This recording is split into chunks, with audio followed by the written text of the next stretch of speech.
Hello दोस्तों, कैसे हैं आप। स्वागत है आपका आपके अपने चैनल विद्या एजुकेशन पे। दोस्तों, आधुनिक दुनिया के 7 अजूबों के बारे में तो आपको पता ही होगा। जो 7 अजूबे आज के समय में आप देखते हैं, वे शुरुआत से ही 7 अजूबों की सूची में शामिल नहीं थे, बल्कि प्राचीन काल में 7 अजूबों की लिस्ट में 7 ऐसी इमारतें शामिल थी जो आज पूरी तरह से नष्ट हो चुकी हैं। बस उनके कुछ अवशेष ही बाकी हैं जो आज भी लोगों को अपनी ओर आकर्षित करते हैं। पर पिरामिड जो प्राचीन काल से आज भी 7 अजूबों की सूची में अपना स्थान बनाए हुए हैं। तो आज की हमारी इस वीडियो में हम प्राचीन दुनिया के उन्हीं 7 अजूबों के बारे में जानेंगे जो किसी समय पर अपनी अनोखी बनावट और खूबसूरती के लिए प्रसिद्ध थे। तो चलिए दोस्तों, वीडियो शुरू करते हैं। तो अजूबों की सूची में शामिल पहला अजूबा है स्टैचू ऑफ ओलंपिया। ये स्टैचू देवता ज़्यूस का है जो ओलंपिया के एक मंदिर में बना हुआ था। ये मूर्ति लगभग 40 फीट से भी ज़्यादा ऊंची है, जिसे 5वीं शताब्दी ईसा पूर्व में ग्रीक मूर्तिकार फिडियस ने बनाया था। इस मूर्ति को बनाने में हाथी के दांत और बेशकीमती पत्थरों का इस्तेमाल किया गया था। इस मूर्ति को एक सिंहासन पर बैठे हुई अवस्था में बनाया गया था। ये मूर्ति इतनी बड़ी थी कि इसे बनाने में करीब 10 साल का समय लगा था। इस मूर्ति के कपड़े और चप्पलें सोने से बनाए गए थे और ये सोना ग्रीक के पास स्थित कई शहरों से मंगवाया गया था। और इस मूर्ति में जिन हाथी दांतों का इस्तेमाल किया गया है वे भारत से मंगवाए गए थे। ये मूर्ति जिस सिंहासन पर बैठी हुई बनाई गई थी, उसमें कई बेशकीमती रत्न जड़वाए गए थे। देवता ज़्यूस की ये मूर्ति प्राचीन इंजीनियरिंग का एक उत्कृष्ट नमूना थी। ये मूर्ति ग्रीक के एक मंदिर में स्थित थी, जिस मंदिर को ग्रीक के सभी पवित्र स्थानों में से एक माना जाता था। और ये मूर्ति ग्रीक के लोगों के लिए बहुत ज़्यादा महत्व रखती थी, क्योंकि ये उनके देवता ज़्यूस की मूर्ति थी। पर ये मूर्ति ज़्यादा लंबे समय तक खड़ी नहीं रह सकी। कई इतिहासकार ऐसा मानते हैं कि ओलंपिया शहर में आने वाले एक भयंकर भूकंप की वजह से ये मूर्ति पूरी तरह से नष्ट हो गई थी। अगला है hanging garden of Babylon. Babylon के इस हैंगिंग गार्डन को प्राचीन विश्व के 7 अजूबों में से सबसे खूबसूरत और प्रसिद्ध माना जाता था। ऐसा कहा जाता है कि ये गार्डन आज के इराक के हिल्ला के पास एक प्राचीन शहर है बेबीलोन, उसमें ये हैंगिंग गार्डन स्थित था। इस हैंगिंग गार्डन का निर्माण 6वीं शताब्दी ईसा पूर्व में बेबीलोन के राजा नबूकदनेस्सर ने अपनी पत्नी सेमीरामिस के लिए करवाया था। उनकी पत्नी फारस की रहने वाली थी और उन्हें अपने देश की हरियाली की बहुत ज़्यादा याद आती थी। इसीलिए राजा ने उनके लिए हरियाली भरा हैंगिंग गार्डन का निर्माण करवाया था, ताकि उन्हें अपने घर की याद ना आए और वह वहाँ बहुत खुश रह सके।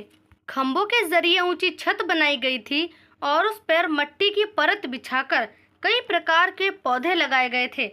वैसे तो इस गार्डन में सभी पौधे सीधे लगे थे, पर देखने में ऐसा लगता था कि वह सभी लटक रहे हो।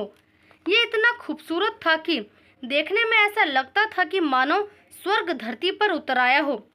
इसकी खूबसूरती की वजह से ही लोग इसकी ओर आकर्षित हुआ करते थे।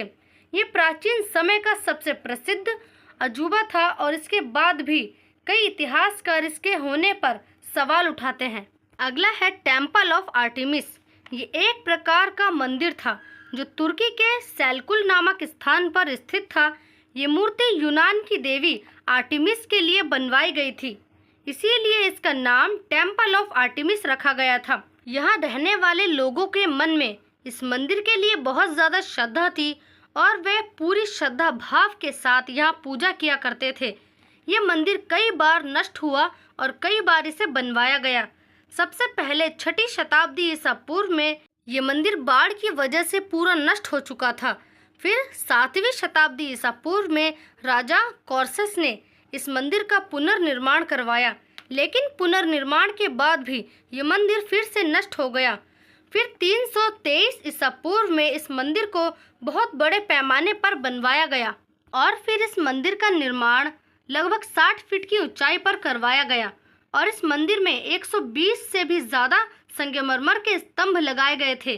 फिर यह मंदिर इतना भव्य और खूबसूरत बन गया था कि इसकी प्रसिद्धि पूरे यूनान में फैल गई थी। इसीलिए पूरे यूनान के लोग यहाँ पूजा करने आया करते थे। लोगों के मन में इस मंदिर के प्रति इतनी श्रद्धा थी कि वे इस मंदिर में कई कीमती उपहार चढ़ाया करते थे। इस मंदिर की मूर्तियां सोने चांदी से बनी हुई थी और ढेर सारा खजाना भी इस मंदिर में मौजूद था। फिर 268 ईसा पूर्व में गुटन के आक्रमण के बाद ये मंदिर पूरी तरह से नष्ट हो गया था। आज ये मंदिर एक खंडर में बदल चुका है, जिसके सिर्फ कुछ ही स्तंभ खड़े हुए हैं। इस मंदिर के प्रति लोगों की अपार श्रद्धा भी इसे नष्ट होने से बचा नहीं पाई। अजूबों की सूची में अगला अजूबा है कोलोसिस ऑफ रोड्स। ये विशाल मूर्ति ग्रीक के देवता हिलियोस की थी, जिसका निर्माण 280 ईसा पूर्व में रोड्स शहर में करवाया गया था और इस विशाल मूर्ति को चेरस नामक मूर्तिकार ने बनाया था। इस मूर्ति को रोड्स शहर के प्रवेश द्वार पर बनाया गया था। इस मूर्ति को बनाने में तांबे और लोहे का इस्तेमाल किया गया था। ये मूर्ति 100 या 110 फीट तक ऊंची बताई जाती है, जो प्राचीन दुनिया की सबसे ऊंची मूर्ति थी। इस मूर्ति को बनाने में लगभग 12 साल का समय लगा था।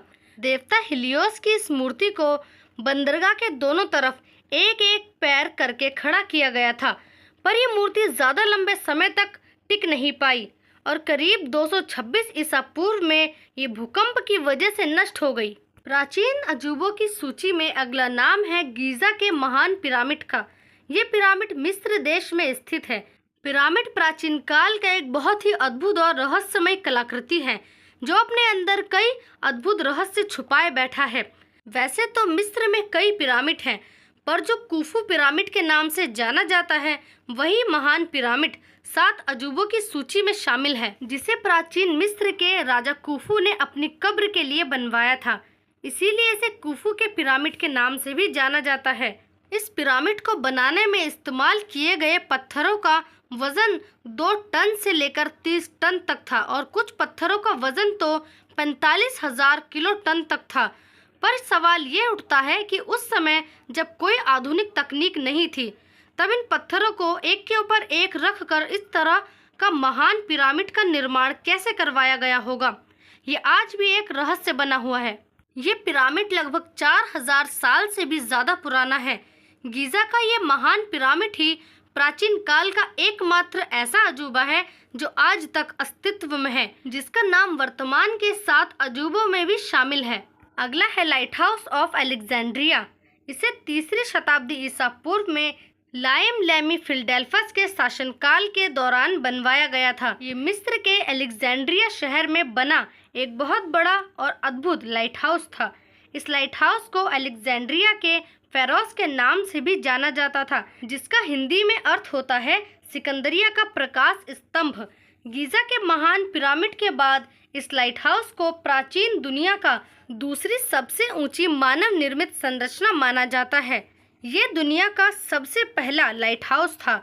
ये लाइट हाउस फेरोस द्वीप पर बनाया गया था। ये लाइट हाउस करीब 330 फीट ऊंचा था और इसका इस्तेमाल पानी में चलने वाले जहाज़ों को रास्ता दिखाने के लिए किया जाता था और इसकी रोशनी करीब 30 मील दूर तक जाती थी। इस लाइट हाउस में जो आग जलाई जाती थी वह सुबह सूरज निकलने तक जलती रहती थी, पर समुद्र में तूफान और सुनामी आने के कारण ये लाइट हाउस जल्द ही तबाह हो गया। अब बस इसके अवशेष के रूप में कुछ खंडर ही मौजूद हैं। अगला है मौसोलियस ऑफ हेलिकॉर्नियस, जो एक प्रकार का मकबरा था। इस मकबरे का निर्माण 4वीं शताब्दी ईसा पूर्व में तुर्की के एक शहर हेलिकॉर्नियस में किया गया था। 353 ईसा पूर्व में उस समय के राजा मौसोलिस की पत्नी कैरियार्टी मिसिया द्वितीय ने अपने राजा के सम्मान में करवाया था। ये मकबरा 45 फीट ऊंचाई पर बनाया गया था। इसके चारों तरफ कई मूर्तियां लगाई गई थी। इसके ऊपरी हिस्से पर मौसोलिस की रथ में सवार एक मूर्ति भी लगाई गई थी।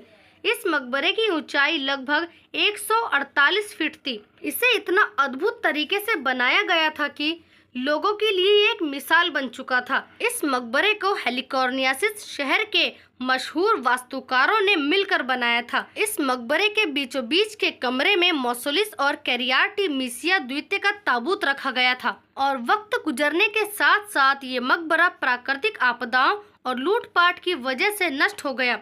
इसमें मौजूद कई मूर्तियां गायब हो चुकी थी, पर इस मकबरे के जो टुकड़े सुरक्षित बच गए थे उन्हें दुनिया के कई म्यूजियमों में भिजवा दिया गया।